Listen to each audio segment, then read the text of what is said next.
नमस्कार मित्रांनो, आज आपण नामजप या विषयावर बोलूया.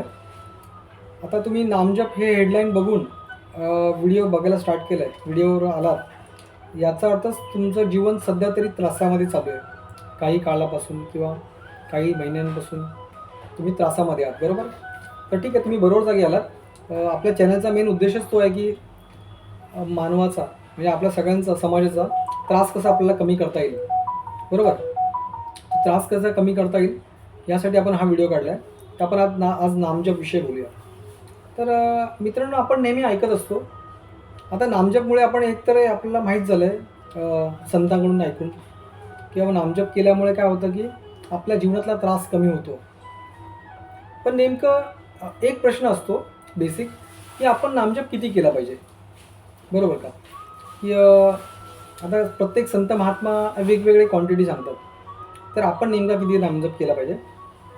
आता काय आहे ना, की आपण समजा 4-5 महिन्यांपासून त्रासामध्ये आहोत, तर एक वेगळी गोष्ट आहे. पण समजा तुम्ही 1 वर्ष, दीड वर्षापासून प्रॉब्लेममध्ये आहात आणि सतत अपयश येतं आहे. एक 6 महिन्याच्या पेक्षा जास्त, 6 महिन्याच्या जास्त, मग ते वर्ष असेल, दीड वर्ष असेल. जर एवढा कालावधी तुम्ही आहात त्रासामध्ये आणि कंटिन्यू एखाद्या गोष्टीमध्ये, एखाद्या प्रयत्नामध्ये तुम्ही नुसते नापास होतात आहे, राईट? यश येत नाही आहे. तर लक्षात घ्या की तुमचं जे पूर्वजन्मातलं प्रारब्ध आहे, संचित आहे, ते तुमच्या समोर आलेलं आहे आणि ते थोडं कटू, जरा वाईट सत्य आहे ते समोर आलेलं आहे. त्यामुळे होतो आहे तुम्हाला त्रास. छोटा मोठा त्रास असेल तर आठवडाभर, 15 दिवस याच्यामध्ये जायला पाहिजे. पण जर 6 महिन्यापेक्षा जास्त तुम्हाला त्रास होतो आहे सतत, 6 महिने झाले, 8 महिने झाले, वर्ष झाले, तुम्ही त्रासामध्ये आहात, तर याचा अर्थ आपल्याला आपलं प्रारब्ध, आपलं संचित कर्म आणि तेही वाईट, चुकीचे कर्म, ते आपल्या मागच्या जन्माचे, ते आपल्या ह्या जन्मात समोर आलेले आहेत. त्यामुळे आपल्याला कंटिन्यू अपयश येतं आणि आपण फार त्रासामध्ये आहोत. कधी तर असंही वाटतं की एवढे प्रयत्न करून क्षुल्लक म्हणजे यशच येत नाही आहे, मरणाची स्थिती उत्पन्न होते, किंवा कधी वाटतं की आपण आता हे जीवन संपवून टाकूया, किंवा या जीवनाची आशाच काही उरली नाही आहे, बरोबर? प्रगती दिसतच नाही आहे, तर जीवनाची उमंग संपून जाते. तर अशा वेळेला आपण नामजपकडे जातो, बरोबर? तर नामजप आपण किती केला पाहिजे? ठीक आहे. आता 6 महिन्यापेक्षा जनरली जर आपल्याला कंटिन्यू त्रास होतो आहे, लक्षात घ्या, 6 महिन्यापेक्षा बोलतो मी, कंटिन्यू त्रास होतो जास्त, 6 महिन्यापेक्षा जास्त, मग 6-8 महिने, 8 महिने, वर्ष, दीड वर्ष, तर आपण काय केलं पाहिजे ना, सुरुवातीला नामजप करताना दिवसाला, सुरुवातीच्या आठवड्यामध्ये 1000 ते 2000 नामजप केले तरी चालतील. पण दुसऱ्या आठवड्यामध्ये तुमची ही संख्या 3 पट 4 पट झाली पाहिजे. म्हणजे म्हणायचा उद्देश काय, की पहिल्या आठवड्यात तुम्ही एका दिवसाला 1000 ते 2000 नामजप करताय, किंवा 1000 ते 1500 नामजप करताय. पण पुढच्या आठवड्यामध्ये ना, ती तुमची नामजपची संख्या ना 5000 झाली पाहिजे. आणि ती सुरुवातीची संख्या ना, माझ्या मते तुम्ही चालता फिरताना करू नका. एखादं आसन घ्या, आसनावर बसा आणि बसून नामजप करा सुरुवातीला. कारण थोडं डिसिप्लिन महत्त्वाचं आहे. सुरुवातीपासूनच जर आता नामजप कसा चालता फिरताना करू शकतो, नो डाऊट. पण सुरुवातीपासूनच जर तुम्हाला ती सवय लागली, तर तुम्ही बॅलन्स लवकर होणार नाही. लक्षात आलं का? बसून नामजप केला ना एका जागी, तर काय होतं ना, तुम्हाला डिसिप्लिन लागतं, तुमच्या बॉडीला पण डिसिप्लिन येतं आणि तुमचा एक वेगळा ऑरा तयार होतो. आता ऑरा तयार होणं हे का महत्त्वाचं आहे? कारण चुकीच्या शक्ती आपल्या आजूबाजूला असतात. बॅड एंटिटीज, ज्या अतृप्त आत्मा आपल्या अवतीभोवती असतात, बरोबर? ऑफिसमध्ये म्हणा, घरामध्ये, सगळीकडे असतात. आजकाल आत्मा सगळीकडे आहेत, अतृप्त आत्मा.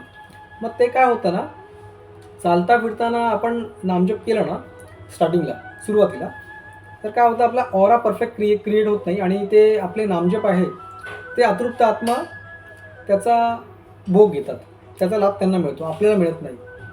लक्षात आलं का?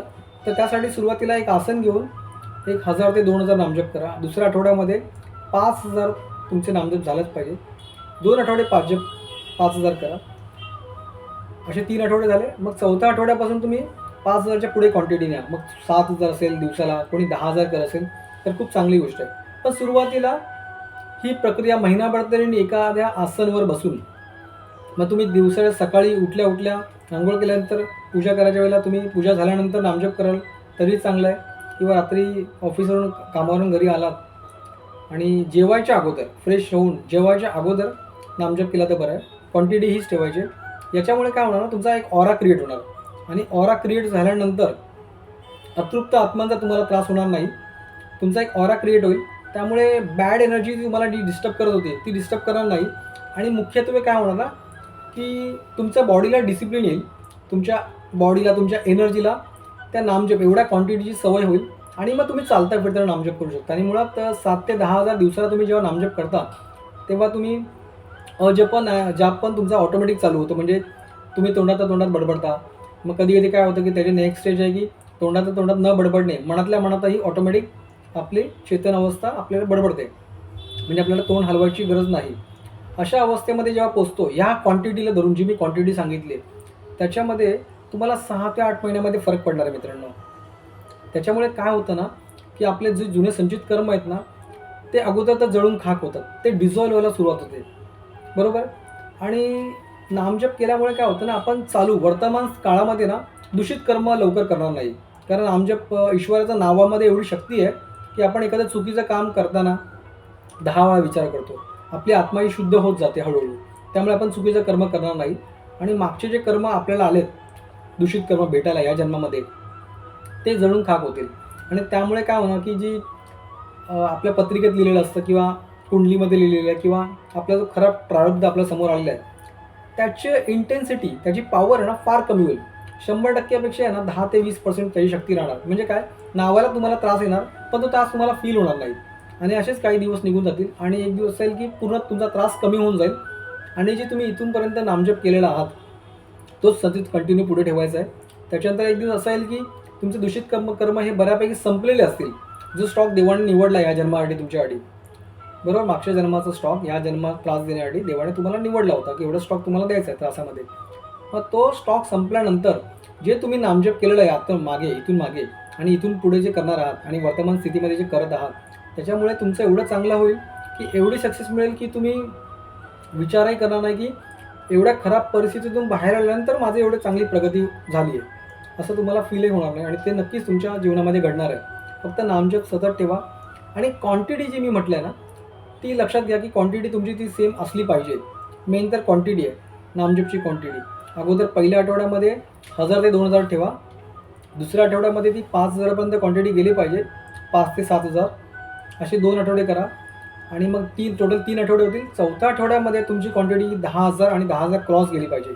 एवढं अति नामजप ह्यासाठी गरजेचं आहे, की पूर्वजन्मांचे सॉलिड जे कर्म आहेत बॅड, ते बर्न होण्यासाठी हे गरजेचं आहे. सुरुवातीला तुम्हाला थोडा त्रास होईल, करताना खूप प्रॉब्लेम्स येतील, घरातलीच माणसं तुमच्यामध्ये येतील, तुम्हाला डिस्टर्बिंग होईल, पण तुम्हाला हे त्यातून करावंच लागेल, कारण याला पुरुषार्थ म्हणतात. आणि त्याच्यानंतर हाच निसर्ग तुमच्यासाठी सगळं करणार आहे. फक्त नामजप हे कंटिन्यू ठेवा. आपल्या चॅनलचं हेच मुख्यत्व काम आहे, की लोकांचे प्रॉब्लेम्स कसे सॉल्व्ह करता येईल, त्यासाठी आध्यात्मिकली आपल्याला काय करता येईल यासाठी आपण चर्चा करतो. ठीक आहे. तर नामजप नक्की करा, पण ह्या क्वांटिटीने करा. ह्या क्वांटिटीने खूप चांगला रिझल्ट येतो. रिझल्ट पाहिलेला आहे, त्यामुळेच मी तुम्हाला सांगतो आहे. लक्षात आलं का? मी जास्त काही या विषयात बोलत नाही आता तुम्हाला, कारण प्रत्येक अनुभव सांगायचे नसतात. पण तुम्ही नक्कीच हे यूज करा. आणि तुम्हाला काही अडचण असेल याबद्दल, तुम्ही कमेंट करून नक्कीच मला प्रश्न विचारू शकता. मी तुम्हाला नक्कीच गाईडन्स करेल, कारण माझं कामच आहे ते, तुम्हाला गाईडन्स करणं. लक्षात आलं का? तर नामजप नक्की करा आणि ह्या क्वांटिटीनुसार करा. काही प्रश्न असेल तुम्ही मला व्हिडिओच्या मार्फत विचारू शकता. नमस्कार. खुश राहा.